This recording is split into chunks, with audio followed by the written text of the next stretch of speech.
कौन बोलता है शार्क टैंक में जाने से सिर्फ और सिर्फ फायदे होते हैं? भाई ऐसा बिल्कुल भी नहीं है यार। मतलब अगर तुम रियलिस्टिक वे में देखोगे ना, तो शार्क टैंक में जाने के फायदे भी बहुत हैं और नुकसान भी हद से ज्यादा है।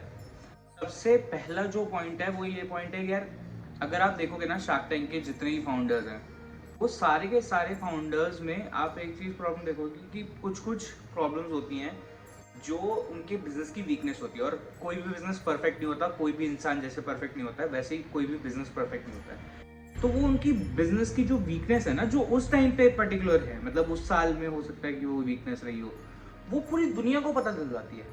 पूरी दुनिया को पता चल जाती है, तो सामने वाला इन्वेस्टर भी उसी के हिसाब से जज करता है, जो अगले मतलब शार्क टैंक से निकल के बाद में इन्वेस्टर से पिच करने जाते हैं लोग। तो उस टाइम पे भी वो वाला जो प्रेशर होता है ना, वो फाउंडर के ऊपर रहता है। और अगर वो उसको रिजॉल्व कर भी लेता है ना, अगर उस प्रॉब्लम को रिजॉल्व कर लेता है, बट उसके बाद जो सबसे बड़ी दिक्कत आती है वो अगले इन्वेस्टर के साथ आती है। क्यों? क्योंकि वो तो उसको उस वाले शार्क टैंक वाले परसेप्शन से ही जज कर रहा है, जो कि बहुत गलत है ना। तो ये एक सबसे बड़ी गलत चीज होती है जब आपका ऑन एयर हो जाता है आपका शार्क टैंक पे व्यूअरशिप, या फिर आपकी व्यूअरशिप काफी अच्छी पहुंच जाती है। पहली प्रॉब्लम ये। दूसरी जो प्रॉब्लम होती है ये होती है कि वैल्यूएशन जो होती है ना, वैल्यूएशन कभी कभार जो शार्क टैंक फाउंडर्स होते हैं, जैसे हम लोग भी थे, बाकी लोग भी थे, तो वो ऐसे जज कर लेते कि यार मतलब 100 करोड़ का वैल्यूएशन मांगा और शार्क्स के सामने वो 50 करोड़ पे दे जाते हैं कि हाँ चल ठीक है 50 करोड़ पे ले लो। अब वो आने वाले टाइम पे जो बाद में जो राउंड रेस करेंगे, तो वो उस टाइम पे उनको हर्ट करेगा। क्यों? क्योंकि सामने वाले सर ये बोलेगा ना कि भाई तुमने शार्क्स को इतने सस्ते वैल्यूएशन पे आपने एंट्री दे दी और आप हमें इतने महंगे पे क्यों दे रहे हो? ठीक है। अब वो जो प्रेशर होता है, वो प्रेशर ना एक फाउंडर ही समझ सकता है, क्योंकि भाई आप 150 कैमरा के आगे हो, आपके सामने आपको एक बहुत बड़ा टेलीविजन शो मिल रहा है जहां पे आपकी ऑन एयर पब्लिसिटी होगी, बाकी सारी चीजें होंगी। तो ये एक सबसे बड़ी दिक्कत होती है किसी भी अर्ली स्टेज फाउंडर की, जो शार्क टैंक में जाता है और उसकी वजह से ये प्रॉब्लम्स उसको फेस करनी पड़ जाती है। जो सबसे बड़ी दिक्कत आती है वो होती है कि आपकी जो एडिटिंग होती है ना शार्क टैंक पेज की, वो बहुत ही बेकार होती है। बेकार तो नहीं बोल सकते, उसमें टीआरपी इंक्लूडेड होती है कि यार जो बंदा रोएगा, जो बंदा गाना गाएगा, या जो बंदा कुछ भी ऐसी उल्टी सीधी चीज करेगा, उसी के एपिसोड, मतलब उसी के क्लिप को वो एयर करते हैं। ठीक है, जो कि आपके बिजनेस के लिए नुकसानदायक हो सकता है। ठीक है, क्योंकि मतलब उनको चाहिए सिर्फ टीआरपी। ठीक है, क्योंकि वो रियलिटी शो की तरह ट्रीट कर रहे हैं, वो आपका रियलिटी शो के बजाय मतलब आपका ये नहीं कर रहे हैं कि भाई बिजनेस पिच हो गया ना, उनको सिर्फ रियलिटी शो की तरह दिखाना है, जो कि इंडियन आइडल और ये बाकी सारे जितने भी शोज हैं उन सब की तरह होता है। तो वो एक सबसे बड़ी चीज है, और जो कि अच्छी बात है, कोई बुरी बात नहीं है उसमें, बहुत बढ़िया बात है वो।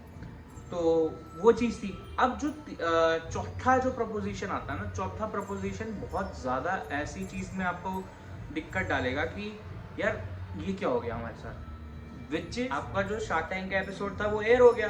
अब उसकी वजह से आपका जो डिमांड है वो छप्पर फट गया, मतलब भाई मतलब अंधाधुंध डिमांड आ गई। अब वो बहुत सारे फाउंडर्स ऐसे होते हैं वो जो उस डिमांड को पूरा ही नहीं कर पाते, उनके कस्टमर रिव्यूज सॉलिड नहीं होते, उनका प्रोडक्ट सॉलिड नहीं होता, उनका कुछ भी चीज मतलब जो होती है वो सारी चीजें सॉलिड नहीं होती है उसके बेसिस पे।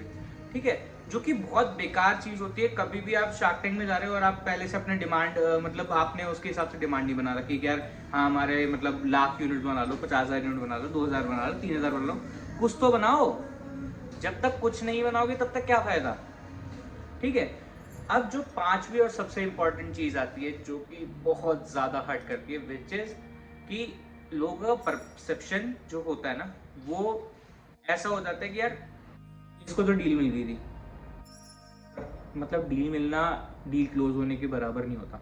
ठीक है, मतलब ऑलमोस्ट 20-30% ही डील क्लोज होती है, बाकी तो मतलब शार्क्स घोस्ट कर देते हैं, कभी कभार फाउंडर्स घोस्ट कर देते हैं, बट मेजरली शार्क्स घोस्ट करते हैं। तो अब एक्चुअली में जो चीज़ होती है, वो सबसे बड़ी चीज़ यहाँ पे ये आती है कि यार चलो ठीक है शार्क्स ने घोस्ट कर दिया, सब कुछ कर दिया, बट आपको दुनिया सोच रही है कि भाई इसने ऑलरेडी डील उठा ली। जैसे एक छोटा सा एग्जांपल, रोहित भाई जो हैमर के फाउंडर हैं, तो उनको लोग मतलब आज भी दुनिया ये जानती है कि भाई हैमर मतलब बिक चुका है बोर्ड को। पर ऐसा नहीं हुआ भाई, रोहित भाई अच्छा धंधा चला रहे हैं, बहुत बढ़िया धंधा कर रहे हैं। ठीक है, पर लोगों के परसेप्शन वही बैठा हुआ है कि यार नहीं हैमर तो बिक गया बोर्ड को। अरे नहीं बिका भाई, तो लोगों का परसेप्शन बहुत ज्यादा चेंज हो जाता है आफ्टर शार्क टैंक पिच। ठीक है, क्योंकि sharks can demean you, sharks can मतलब शार्क्स आपको ऐसी ऐसी चीजें बोल देंगे जो मतलब आप सोचोगे कि यार क्या ही बोल दिया भाई, मतलब कि हमारा हमारा मतलब कुछ वो है ही नहीं। बाद में बाहर आएंगे वो लोग तो बहुत अच्छे से बात करेंगे, सब कुछ बढ़िया होगा, सब कुछ सॉलिड है। ठीक है, बट उनको भी भाई मतलब प्रमोशन चाहिए, शार्क्स को भी।